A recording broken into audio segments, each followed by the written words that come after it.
Hello friends. இந்த வீடியோல நம்ம என்ன பார்க்க போறோம்னா, keywords and identifier. Okay. So அதோட கன்டினியூஷன் நம்ம பார்க்க போறோம். இது எதுல வரும்? டோக்கன்ஸ்ல வரும். கரெக்ட்டா? ஸோ டோக்கன்ஸ் மொத்தம் 5 கேட்டகரிஸ் இருக்குன்னு பார்த்தோம்ல. அதுல வந்து ஃபர்ஸ்ட் கேட்டகரி வந்து keywords, second identifier. Okay. Okay. நம்ம ஃபர்ஸ்ட் வந்து கீவேர்ட்ஸ்னா என்னன்னு பார்க்கலாம். ஓகே. கீவேர்ட்ஸ்னா என்ன அப்படின்னா, அதெல்லாம் வந்து ரிசர்வ்டு வேர்ட்ஸ்.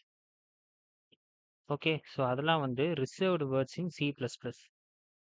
ஓகே. ஸோ இந்த லாங்குவேஜ் யூஸ் பண்ணும்போதே, ஒரு சில இந்த லாங்குவேஜ் டெவலப் பண்ணும்போதே, ஒரு சில வேர்ட்ஸ் எல்லாம் வந்து சி பிளஸ் பிளஸ் லாங்குவேஜோட கம்பைலருக்கு புரிஞ்ச மாதிரியே புரிஞ்ச மாரி இல்ல, அதுக்கு புரியறதுக்காக ஒரு சில வேர்ட்ஸ்லாம் வந்து ரிசர்வ் பண்ணி வச்சுருவாங்க. இதெல்லாம் யூஸ் பண்ணக்கூடாது. இந்த வார்த்தை சொன்னாலே, இந்த வேலைய தான் வந்து அந்த கம்பைலர் பண்ணும் அப்படின்னு சொல்லிட்டு ரிசர்வ் பண்ணி வச்சுருவாங்க. ஓகேயா? ஸோ அதுதான் இந்த வேர்ட்ஸ்லாம் வந்து ஸ்பெசிஃபிக் மீனிங் குடுக்கும். Okay. So gives specific meaning to the compiler. மெயினே அதுதான். அந்த கம்பைலருக்கு ஒரு ஸ்பெசிஃபிக் மீனிங்கா குடுக்கக்கூடிய வேர்ட்ஸா தான் இருக்கும் அது. ஓகேயா?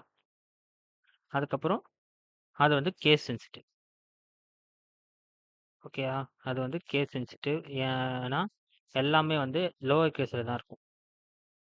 ஸோ, எல்லாமே லோயர் கேஸ்ல இருந்துச்சு அப்டின்னா, ஒரு சில வேர்ட்ஸ்லாம் நமக்கு தெரியும் அப்டின்னா, ஈஸியா கண்டுபிடிச்சிடலாம். அது வந்து கீவேர்ட்ஸா இல்லையா அப்டின்னு சொல்லிட்டு நம்ம வந்து கண்டுபிடிச்சிடலாம். ஓகேயா? ஸோ, இதுக்கு எக்ஸாம்பிள்ஸ் வந்து நெறையா இருக்கு. நம்ம ஒரு 5 to 6 எக்ஸாம்பிள்ஸ் பார்த்தா தான் கிளியரா புரியும். ஓகே. நம்ம நார்மலா யூஸ் பண்ணுவோம்ல.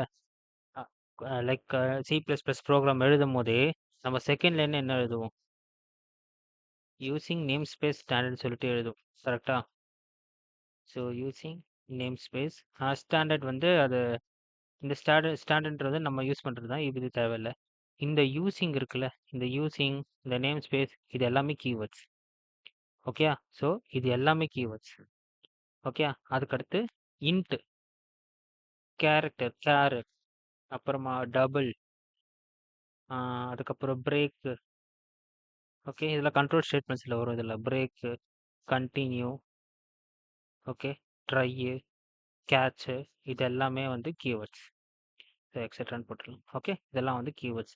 ஏன் இதெல்லாம் கீவேர்ட்ஸ்னா, இப்போ ஒண்ணும் இல்ல. இப்ப 9 இருக்கு. இது வந்து இன்டிஜர் தானே. இத இன்டிஜர் நான் இது இப்ப கம்ப்யூட்டருக்கு நான் எப்படி சொல்லுவேன்? இந்த வார்த்தைய யூஸ் பண்ணி நான் சொல்லுவேன். இன்ட் ஆ இன்ட் வேரியபிள் ஈக்வல் டூ 9 அப்படின்னு சொல்லுவேன்ல. ஸோ, இந்த வேல்யூ வந்து இன்டிஜர் வேல்யூ தான் அப்படின்னு நான் கம்பைலருக்கு நான் இந்த வார்த்தை மூலியமா தான் சொல்ல முடியும். ஸோ, அதனால தான் அது வந்து கீவேர்ட்ஸ். ஓகேயா? அதுதான் வந்து கீவேர்ட். இப்போ இதிலயே வந்து ஒரு ஸ்பெஷல் கீவேர்ட்ஸ் இருக்கு. அது எப்படி அப்படின்னா, டபுள் அண்டர்ஸ்கோர் வேரியபிள் நேம்ஸ்லாம் இருக்கும்.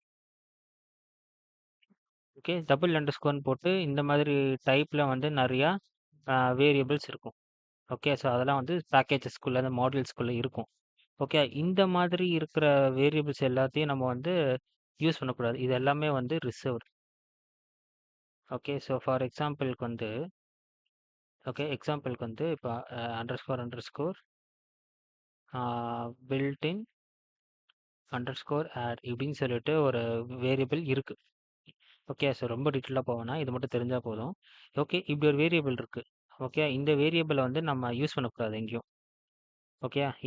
இத யூஸ் பண்ணாலே அது வந்து இதுக்கான ஸ்பெசிஃபிக் மீனிங் தான் அது எடுத்துக்கும். ஸோ அதனால நம்ம இத யூஸ் பண்ணக்கூடாது. ஓகே. ஸோ அப்போ டபுள் அண்டர்ஸ்கோர்ல ஸ்டார்ட் பண்ற ஒரு சில ஸ்பெஷல் அ நேம்ஸுமே ரிசர்வ்டு சொல்லுவோம். So like reserved words. So அதுவும் கீவேர்ட்ஸ் தான். ஓகே. ஸோ இதுதான் வந்து கீவேர்ட்ஸ்.